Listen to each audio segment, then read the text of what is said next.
Right, today we are looking at adding decimal numbers. So it's something you've got to be really careful with when you line up your columns, so let's have a little go together. So our first calculation is 3.42 and 1.84, and I'm going to show you how to build those two numbers to add them together.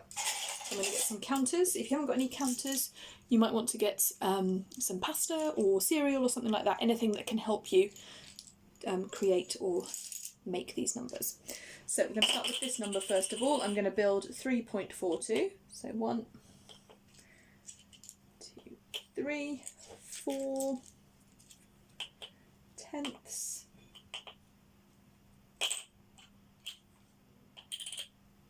and 2 hundredths. You can see that I've built there my 3.42, 3 ones, 4 tenths and 2 hundredths. To that I'm going to add my 1.84, second number that I'm adding on there. I've got 1, 1, got 8 tenths, doing them in the other colour just so you can see the difference. And I have 4 hundredths as well. Okay. And then just like any addition, you always start from the smallest column. So let's start here with our hundredths and add those together. With our hundredths there, all together I can see very quickly that I have 6. I don't even need to count them. I recognise that shape looks like a 6. So I have 6 hundredths. And when I fill it in, I'm going to start from this side just because it's good practice. 6 hundredths. Now have a look, tenths now. I had 4, I added 8. I know that's going to be more than 10. So that means I can do an exchange, which means I take 10 of those, 10 tenths, and exchange them for 1, 1, because I know that 10 tenths are the same as 1, 1. Okay, how many tenths have I got left? 2 tenths, so I put that in there. I've got to the end of my tenths, I need to remember my decimal point. And then I need to count up the 1. So I had 3 originally. I added 1 more, and with that exchange I've got another 1 as well. So 3 add 1 is 5. So 3.42 add 1.87 equals 5.26. Okay, we're going to do another one now, and I'm going to show you the importance of making sure all the columns are in the right place. So this is our next calculation that we're going to solve together. 3.45 add 0.5. So I'm going to show you by building it first of all like we did. So 3.45, so let's build that first. 3 ones,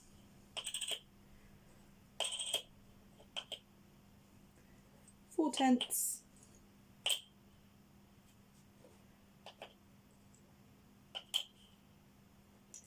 and 5 hundredths.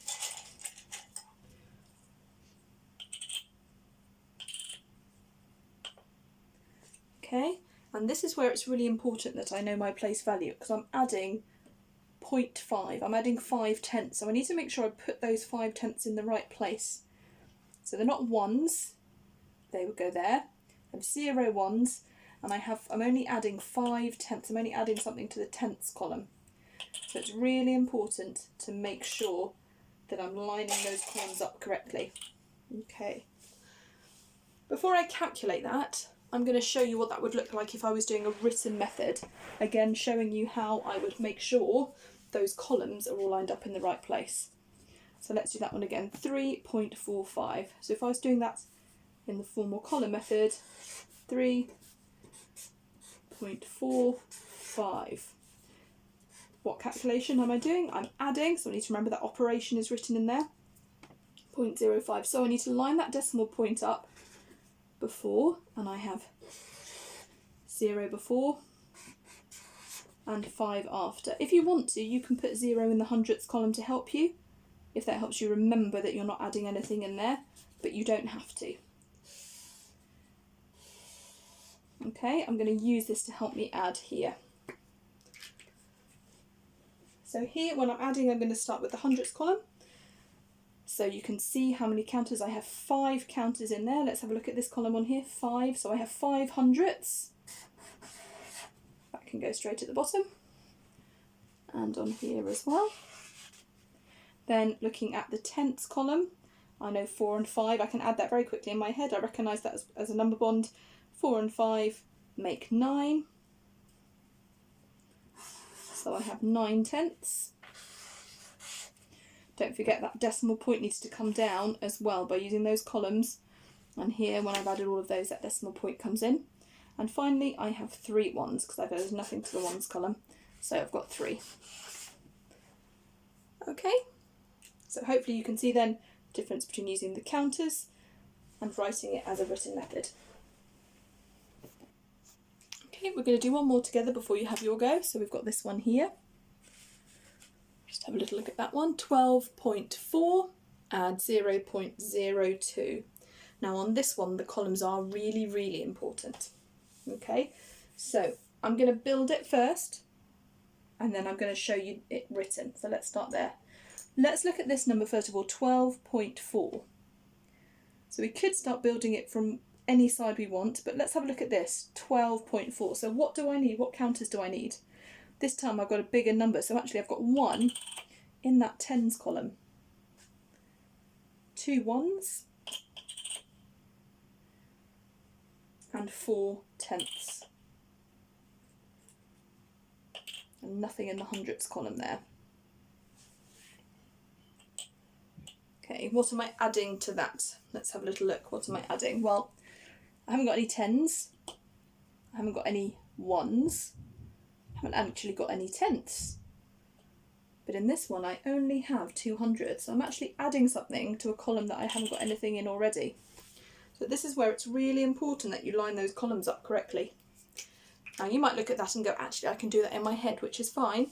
But while we're practicing, I'm going to show you what that might look like.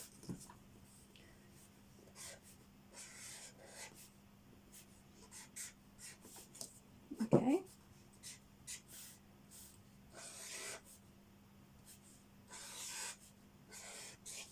Really important to make sure that your columns are all lined up. Again, you might want to just add some placeholders in there to help you when you're calculating. You don't have to, that's your choice, but that might help you to make sure those columns are laid out correctly. Once you've done that, you can very quickly add up all of those columns together.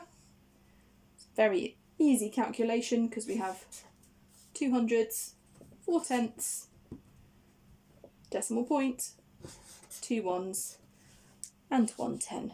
So 12.4 add 2 hundredths is 12.42. Okay, I've got some for you to have a go at now. So I've got 3 questions, but before I give them to you, I want you to think about the method that you're going to use. You might use a different method each time. You might want to use a written calculation, like the ones we've already seen. You might want to use something like that. You might be making your place value grid and then using counters to fill it. You might have some things at home. You might also want to build those numbers and add together using Deans or drawings of Deans to help you work out your hundreds, tenths and ones. Whatever method you choose, make sure you choose a method that you're most confident with. And don't worry about using resources. You might use resources for a couple of questions and then do the written method like this once you get the hang of it. But you can always go back to using resources. They're here to help you really understand the concept. So here's your 3 questions, and then I'd like you to pause the video and have a go at them, and we'll go through the answers together. 1.07 add 0.35. 0.45 add 0.08. And 2.4 add 1.39. Pause the video now, and when you're ready, come back and we'll do the answers together. Okay, 1.07 add 0.35. So we've got our original calculation. I've built it here and I've written the abstract method there. So let's have a little look together. Okay, I'm adding, first of all, I'm adding 7 and 5. Now I know, using my number bonds, I know 7 and 5 is 12. So I know that's over 10, so I can exchange that and that would, looking at the counters here, so I need to take those ones away and exchange it for one of those. So I can see that I've got 2 hundredths, 4 tenths and 1 1. And if I was doing that on this method here, I would put my 2. You can see my exchange of my 1 in my tenths column. Add those together, 1 tenth, add no tenths, add 3 tenths is 4 tenths, my decimal point, and 1 1. It's all about making sure those columns are lined up brilliantly. Okay, so 1.07 add 0.35 equals 1.42. Now we have 0.45 add 0.08, so let's calculate that one together. I've built the numbers and I've written my calculation as well. I know 5 and 8 is 30, so 1 more than 5 and 7, so let's take those ones out.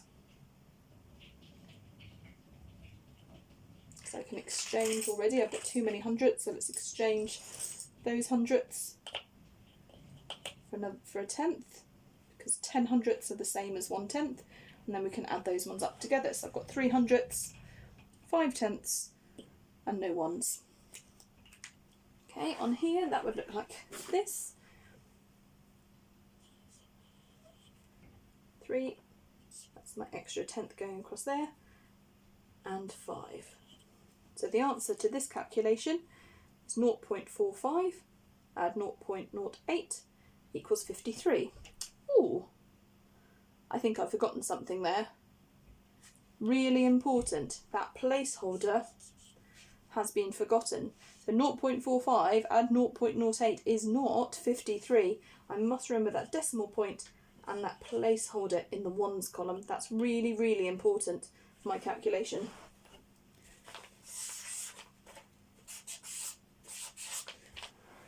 Okay, fantastic.